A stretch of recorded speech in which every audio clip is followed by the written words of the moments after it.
Today we will explore one of the most silent and at the same time most decisive transformations in all of European history, the birth of the banking system in the merchant cities of medieval Italy, and the way in which a few families reinvented how money, power and trust circulated through the known world. Before we proceed with the video, remember to subscribe to the channel for more documentary narratives like this, to leave your comment, and to stay with us until the end, for what seems like just a story about coins and balance sheets is, in fact, a story about civilization. A cold mist often descends over the Mediterranean ports just before dawn.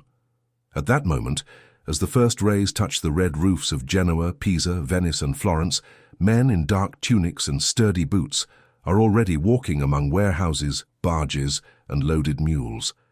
They carry folded parchments, leather pouches with wax seals, and in their eyes a specific type of weariness, the weariness of those who have learned that wealth is fragile, that gold is easily lost, and that a poorly planned crossing can destroy a lifetime's work. It is in this setting, in the damp alleys of the 14th century, that the long story begins which will lead us to the invisible foundations of the modern world. In the beginning there was only one problem, and that problem was as old as trade itself: how to move money from one place to another without losing it along the way. The question seems simple, almost trivial to contemporary ears, but in the medieval world, it was nearly insurmountable. A merchant from Florence who needed to pay a supplier in Venice had no reliable system at his disposal to transport the amount. He could carry the gold himself, crossing cold mountain passes and woods, where highwaymen waited under ancient trees. He could board a galley, submitting himself to the mood of the sea, the sudden storms of the Adriatic and the Barbary pirates who knew every route. He could even entrust the money to a messenger, but in that case, he would only be transferring the risk, never eliminating it. None of these options were comfortable, all of them embedded in the silence of calculation, the possibility of ruin. Add to this the Christian doctrine against usury. The Church, under a strict interpretation of patristics, condemned the act of lending money at interest as a mortal sin, a deviation from natural justice, a way of profiting from time itself, which belongs only to God. This prohibition weighed like a shadow over any organized form of credit. A merchant could not simply borrow money to finance an expedition, paying interest to the one who risked the capital. The gears of what we today call finance were locked, not for lack of human ingenuity, but by a theological barrier that seemed unshakable. And yet trade grew. It grew without asking permission. The Crusades had opened lasting paths to the east, and Italian outposts were established in Constantinople, Alexandria, Acre, and Cyprus. Spices, silks, dyes, alums, and precious metals flowed through the Mediterranean in volumes that previous generations had never imagined. Florence wove fine wools that were sold in Bruges, London, and North Africa. Venice held a near monopoly on pepper and cloves. Genoa advanced through the Black Sea in North Africa, already looking toward the Atlantic as if sensing the future. In this scenario, the problem of the movement of money ceased to be a periodic nuisance and became a structural bottleneck. The more trade prospered, the more evident it became that something had to change. Political fragmentation made everything even more complicated. Italy at the time was not a nation, but a mosaic of independent cities, commercial republics, duchies, and ecclesiastical lordships. Each city minted its own currency. The florin of Florence had its own weight and purity. The Venetian ducat had others, the Genoese genovino still others. To make matters worse, coins were constantly worn down, clipped at the edges, and counterfeited. A merchant who converted his gold in one city might discover, upon arriving in another, that his reserve was worth less than he had imagined. Every border was a small accounting torment. Every long-distance transaction required the talent of a mathematician, the patience of a diplomat, and the suspicion of a soldier. Let us imagine for a moment the concrete situation of a cloth merchant in Florence around 1340. He has just sold a considerable shipment of fine wool to a client in Bruges, in the Low Countries. He is waiting for a payment that could reach a few thousand florins. He needs this money to acquire new raw materials, pay weavers, and sustain his workshop. But Bruges is weeks, perhaps months of travel away. Seeking the payment in person would mean abandoning the weaving shop for a long period. Sending an emissary would mean gambling his fortune on the honesty of a stranger. Leaving the money sitting in Bruges, waiting for some safe transport, would mean immobilizing capital at a time when every week mattered. This dilemma, repeated in 1,000 ways by thousands of merchants in dozens of cities, was the silent engine that demanded new solutions. The first solutions were not born of theorists, but of pragmatists. They emerged at shop counters, in notebooks, and in whispered conversations in commercial Latin among men who had already lost enough money to not want to lose it again. The most important instrument of this phase was the bill of exchange, a document that would forever change the way money travels. Its functioning had an almost geometric elegance. A merchant in Florence would deposit an amount in florins with a local banker. This banker, in exchange, would write a parchment ordering a partner or correspondent in another city, say Venice, to deliver an equivalent sum, in local currency, to a specific person. The document did not carry gold. It carried a promise. And yet, if the names involved were respectable, if the signatures were recognized, and if the network was solid, that sheet of parchment circulated as if it were made of the metal itself. This apparent simplicity hid a revolution. The bill of exchange allowed value to be transferred without transporting weight. It also allowed, in an ingenious way, for the circumvention of the prohibition on usury. Since the exchange between currencies was, in practice, an operation distinct from lending at interest, it was enough for the banker to include in the calculation a margin between the rate practiced in Florence and the rate practiced in Venice, a difference that paid for his work, covered his risk, and, in the end, discreetly corresponded to the forbidden interest. The Church, in many cases, accepted the distinction. Other theologians denounced it. But the gear was in motion and it would not be stopped. Bills of exchange were sustained by something as intangible as it was powerful: reputation. The entire structure rested on the conviction that the merchant mentioned in the document would honor the obligation. A man who accepted the bill and saw his order refused in the destination city would face a process of public protest, an almost indelible mark on his commercial honor. In a world where word and name were worth more than any seal, this reputational risk functioned as the true guarantee. Trust, therefore, was not just a moral virtue, it was a financial instrument. And building trust required time, discipline, and decades of strict adherence to one's word. To this system was added the custom of the great fairs, which punctuated the European commercial calendar. The fairs of Champagne in northern France were perhaps the most emblematic example. Several times a year, Italian, Flemish, German, Provençal, and Catalan merchants converged for these gatherings under the protection of local nobles. There, they did not only exchange cloth and spices, they exchanged accounts. A Florentine merchant might owe 40 florins to a Genoese, who in turn owed 30 to a Venetian, who in turn owed another 30 to the initial Florentine. Instead of circulating 100 florins in coin, the obligations were compared at tables, cancelled against each other, and only the net difference actually had to be paid in gold. This procedure, known as clearing, drastically reduced the amount of physical money in motion. Every parchment scribbled at the fairs actually hid a ray of modern economics anticipating its time. The fairs also functioned as informal courts. Merchants created among themselves a set of rules, uses, and procedures that would become known as lex mercatoria, the merchant law. If two merchants argued over the quality of a lot, the fulfillment of a deadline, or the exact value of an obligation, witnesses from the same fair were called to arbitrate. Commercial justice was fast, pragmatic, and focused on the continuity of business.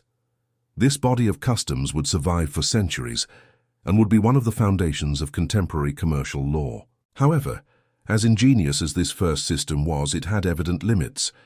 It depended on extensive family networks. It depended on the reputation of a handful of merchant houses. It was vulnerable to a single betrayal, a single bankruptcy, a single ill-prepared generation. It could not grow beyond a certain point. For European trade to take the next leap, an institutional leap was required. It was necessary for someone to transform custom into institution, favor into service and personal trust into a replicable structure. This leap occurred in Florence on the banks of the Arno River, and its most famous name would be that of a family that was already becoming known even before it was powerful: the Medici. The Medici did not invent the bank. They systematized it. They took scattered practices and organized them into a coherent, auditable, and reproducible machine. Giovanni di Bicci de' Medici, born in 1360, was not a solitary visionary struck by a bolt of genius. He was a prudent, methodical man, averse to ostentation, who had worked for larger banking houses before opening his own structure in Florence around 1397. Carefully observing the successes and mistakes of his predecessors, he realized that the secret lay not in a single extraordinary operation, but in a disciplined way of conducting many ordinary operations, day after day, ledger against ledger, branch against branch. Giovanni's son, Cosimo de' Medici, born in 1389, took the project to a scale no one had tested. Under his direction, the bank rigorously adopted double-entry bookkeeping. This accounting technique, already known in Venice and other Italian cities, dictated that every operation be recorded in two simultaneous entries: a debit and a credit. If someone sold something, the record appeared both on the side of the value received and on the side of the good delivered. If someone took a loan, it appeared as an obligation on one side and as availability on the other. The balance between these entries functioned as a kind of internal mirror of the business. If the sides did not match, there was fraud, there was an error, there was something to be investigated. For a structure operating in several cities, with dozens of employees, hundreds of clients, and thousands of annual transactions, this method was almost miraculous. It allowed the boss in Florence to know if a branch in Bruges was managing resources well. It allowed for the identification of dishonest managers. It allowed for a cold assessment of which branch was profitable and which represented a risk. Each branch operated with relative autonomy, led by a local manager who knew the market, spoke its dialects, and understood its customs. But all sent periodic reports to the Florentine headquarters. Every year, accounts were consolidated, analyzed, and compared. Managers received a share of the profits to align their incentives with those of the bank. Often, managers were minority partners, owning a slice of the branch they directed. This arrangement became both a brake against carelessness and an engine of dedication. Genoa, Rome, Venice, Pisa, Milan, Avignon, Bruges, London. In all these markets, the Medici Bank established a presence, forming a network that crossed linguistic, political, and religious borders. This network allowed the Medici to do something that ordinary merchants could not. Instead of just facilitating payments between traders, they began to offer financial services to princes, cardinals, kings, and above all, to the church itself. They lent enormous sums to the papacy, especially during the pontificates of figures such as Eugene IV and later Sixtus IV. They received in exchange not only the return of capital with a margin, formerly disguised as commission and exchange, but also specific privileges. Among them, the most lucrative was the granting of the collection of revenues for the apostolic chamber. That is, the right to collect part of the church's revenues in various regions of Christendom. This right transformed the Medici into official collectors of ecclesiastical taxes and handed them on a silver platter a colossal capital in constant transit, which could be temporarily invested before being passed on to Rome. Parallel to lending and account management, Florentine bankers profited from exchange, keeping agents attentive to currency fluctuations, communicating via fast messengers, cross-referencing information between markets, buying where currency was undervalued, selling where it was appreciated. This entire orchestra happened in silence, out of the public eye. Exchange was presented as a service, a premium, a reasonable margin for the banker's work. In practice, it hid one of the bank's most stable sources of profit. While kings fought with swords, the Medici fought with bills of exchange, and they won without shedding blood. It would be a mistake to think that the power of the Medici was only economic. As the coffers grew, so did the silent influences over Florentine politics. Cosimo, returning from exile in 1334, consolidated himself as the informal center of a republic that preserved, at least on the surface, all its traditional institutions. the gonfaloniere, the signoria, the popular councils, the lottery among eligible citizens. Formally, Florence remained a republic. In fact, almost all important decisions passed in one way or another through the walls of the palace on the Via Larga. Medici money financed allies, supported artists, sponsored public works, and influenced indirect elections. Financial power translated into political power without needing to claim a throne. This phenomenon was not exclusive to the Medici. Throughout the Italian peninsula, banking families discovered that credit could be more effective than an army. A lord who depended on a banker's loans to pay his soldiers could not easily alienate him. A foreign king who needed to finance a war in another kingdom depended on the goodwill of Italian houses. This relationship of dependency created a fabric of invisible influence, a diplomacy of capital, which sat atop the game of crowns. Often, the tip of a spear was less decisive than the tip of a pen signing a credit order. The mechanism was subtle, and for that very reason powerful. A banker rarely needed to threaten a ruler. It was enough to signal that the next line of credit might not be available under the same conditions. It was enough to delay a shipment. It was enough to postpone an exchange operation. The ruler realized, without the need for harsh words, that certain political gestures would be more convenient than others. Thus, without thrones, without crowns, without their own armies, a family of merchants began to influence the fate of wars, treaties, dynastic marriages, and even papal elections. To understand how this influence was financially sustainable, one must open the doors of the account books and observe the daily mechanics of profit. The medieval bank operated from several combined sources. The most essential was the difference between what the banker paid to depositors and what he charged those who borrowed money. Deposits might receive some discrete return, often called a gift or gratitude, to escape the stigma of usury. Loans could charge between 5 and 15% per year, varying according to risk. An established merchant with a history of good payments obtained lower rates. A risky maritime expedition, crossing waters known for pirates, paid high rates that reflected the concrete possibility of total loss. Assessing risk was an art as important as counting coins. The most competent bankers created a true financial portrait of each client: their origin, their business, their health, their history of default, the reputation of their family, the political stability of the city in which they lived. Often they consulted colleagues in other markets before granting significant credit. The most sensible decisions were almost always preceded by a prior exchange of discreet letters between agents. This informal web of information constituted in itself a commercial intelligence network that few rivals could match. Exchange was the second great pillar of profit. A good portion of medieval banking operations consisted of converting currencies between cities. A banker who had agents in several markets could take advantage of small differences in exchange rates. He bought florins in a city where they were cheaper and sold them in another where they were more expensive. Each operation generated a modest margin, but multiplied by hundreds of transactions over a year, they formed rivers of income. This same mechanic would constitute, centuries later, the basis of contemporary foreign exchange markets.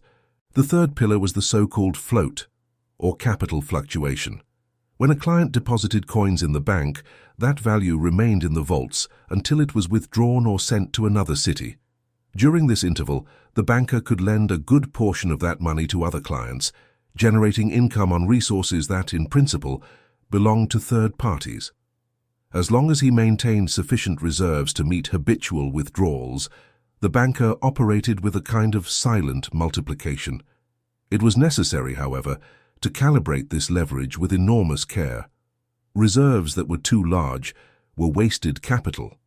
Reserves that were too small were an invitation to ruin.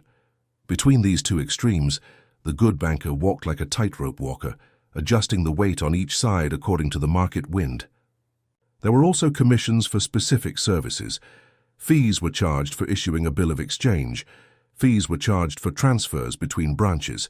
Fees were charged for the safekeeping of valuables, for the management of accounts for widows and orphans, for the administration of wills, and for trust operations on behalf of religious institutions. Each small fee in isolation seemed insignificant. Accumulated by the thousands, they represented stable, predictable flows that weathered crises and allowed the structure to be sustained in the most difficult years. While Florence perfected this sophisticated banking model, another merchant power followed a different path, a few hundred miles to the northeast. Venice, the city built on islands and stilts, looked toward the east. Its wealth did not come primarily from credit, but from the control of maritime routes. Its ships transported spices from India, silks from Damascus, glass for distant courts, salt, wheat, and timber. The Republic of St. Mark operated a system in which even the great commercial galleys were organized into regular lines by the state itself, auctioned off to private merchants. The result was a centralization that looked more like a modern company than the dispersion seen in other cities. In this environment, Venetian banking developed with a more conservative character. The Senate regulated intervals, required reserves, and inspected books.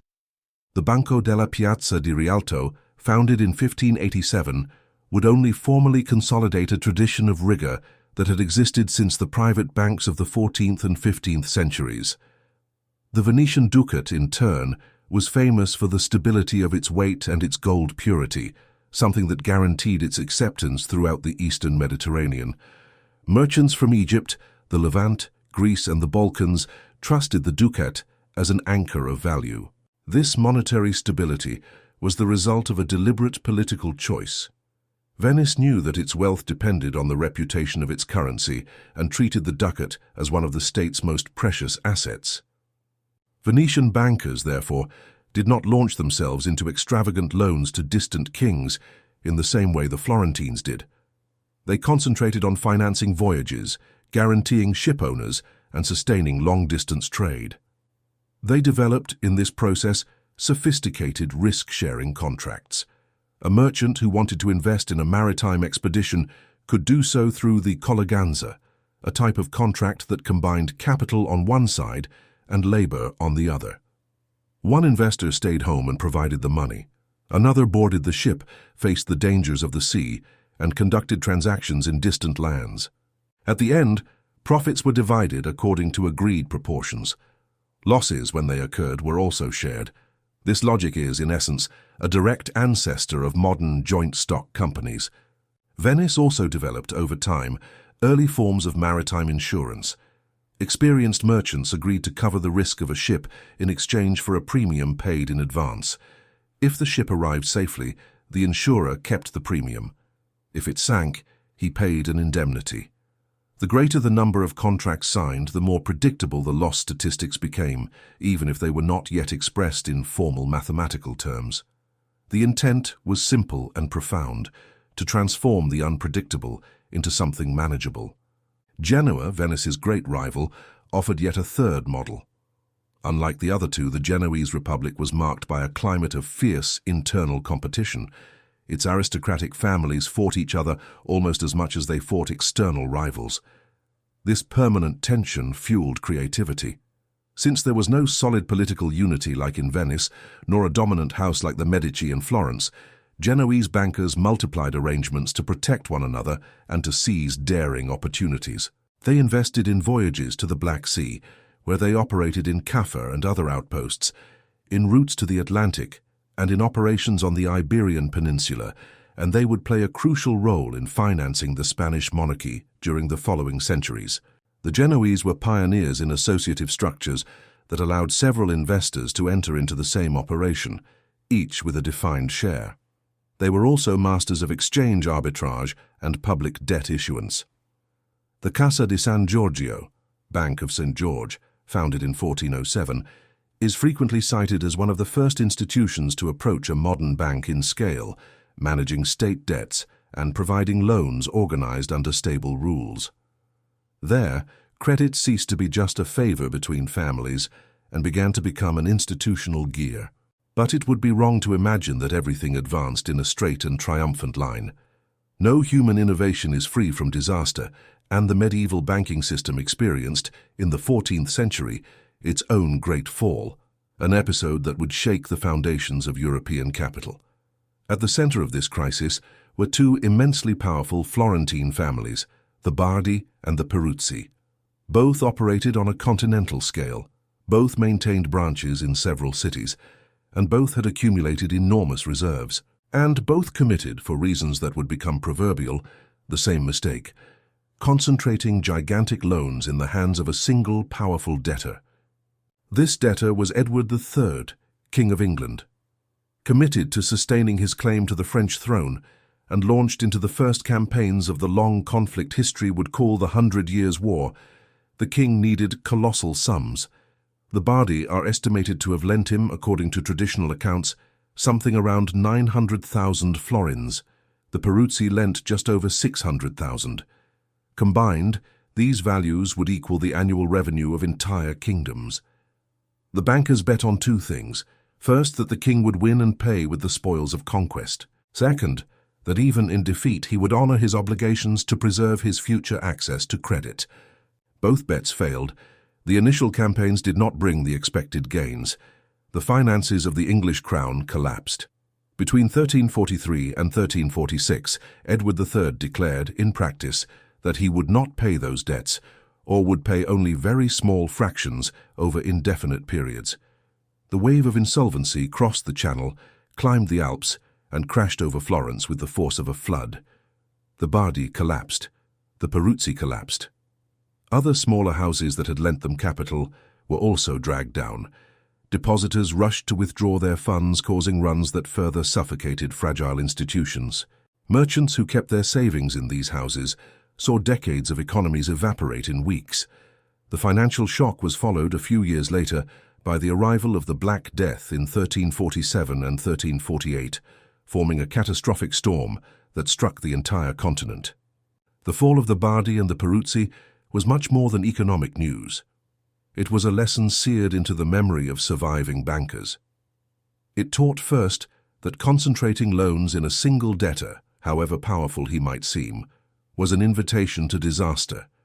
It taught second that a king's ability to honor his debts depended not just on his formal greatness, but on the real economic health of his kingdom and the political skill of his ministers.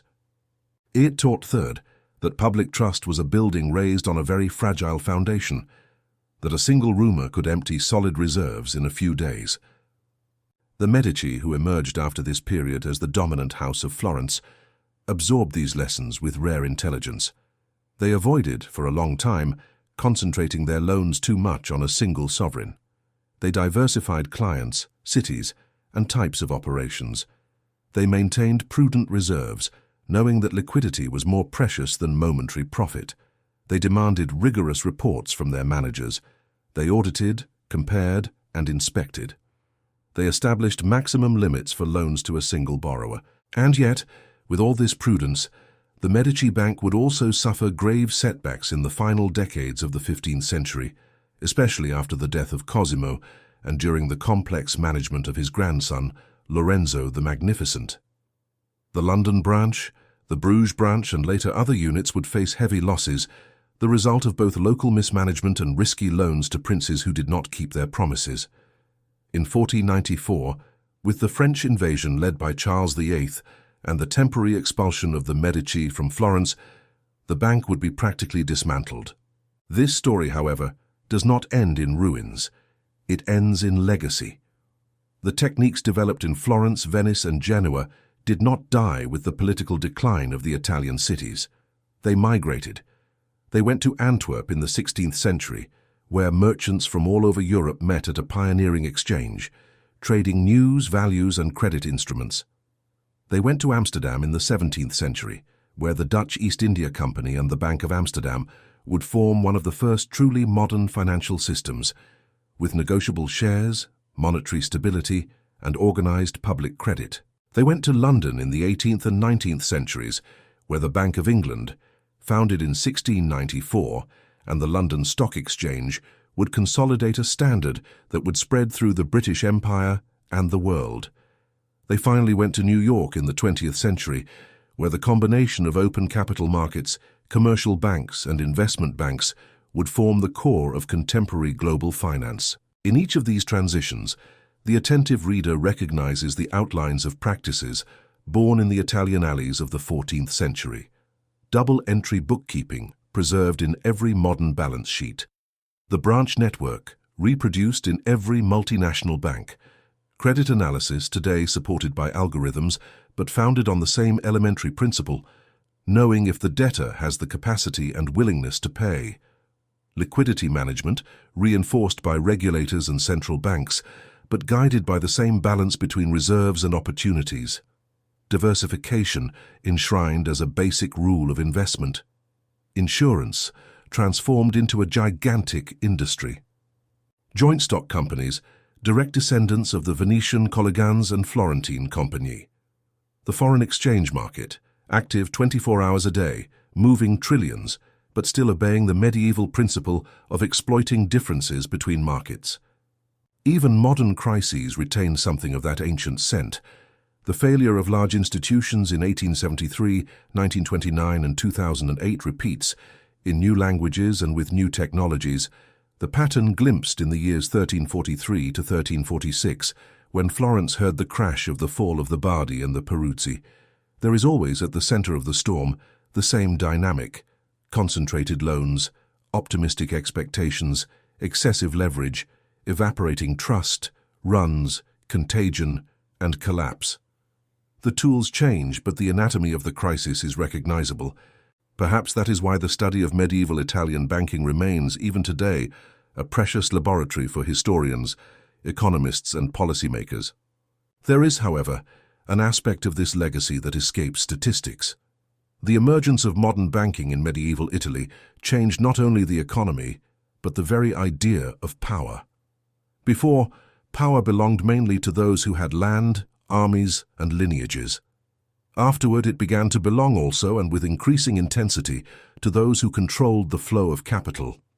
The desk began to rival the sword. The pen began to decide the fate of battles before they even started. The Italian city-states, by inventing instruments capable of moving value without moving gold, invented, almost without realizing it, a new grammar of human relations. This grammar would be learned, expanded, and transformed for centuries, until reaching the world we know, a world in which the bank, with all its virtues and all its risks, has become as fundamental a part of civilization as law or language. There is, furthermore, an often forgotten dimension to this story.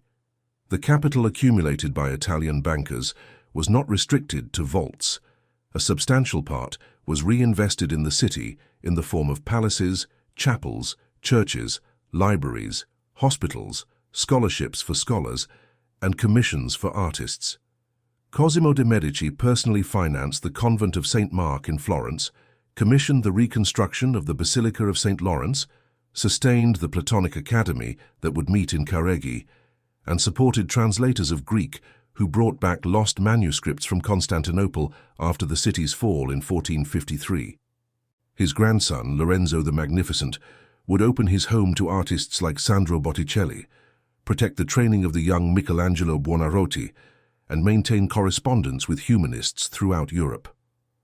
What we today call the Renaissance, in its most luminous phase, was largely financed by those same double entries, those same exchange calculations, those same bills circulating between markets.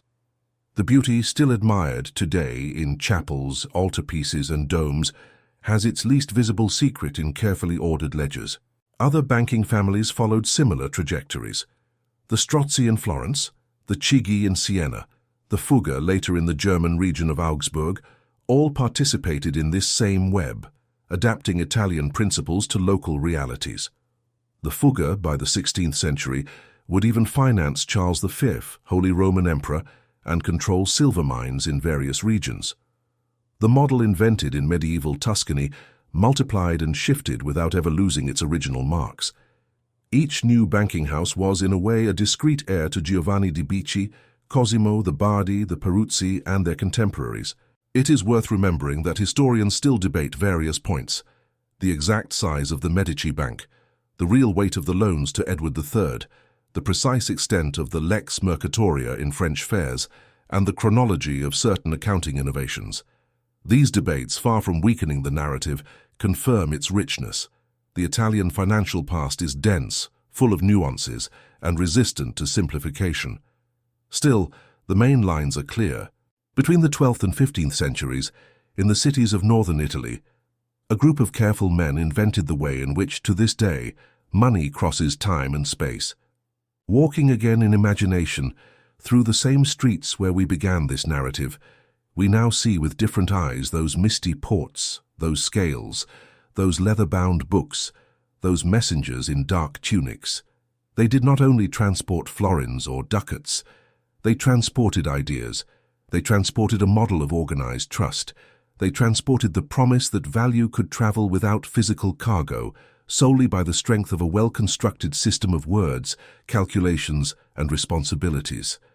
This promise still sustains every instant bank transfer, every app payment, and every investment made thousands of miles away. If we look closely, we will see the Medici, the Bardi, the Peruzzi, the Genoese, and the Venetians walking silently inside every digital banking screen. We have reached the end of this crossing, but the true crossing perhaps is only beginning in your own reflection.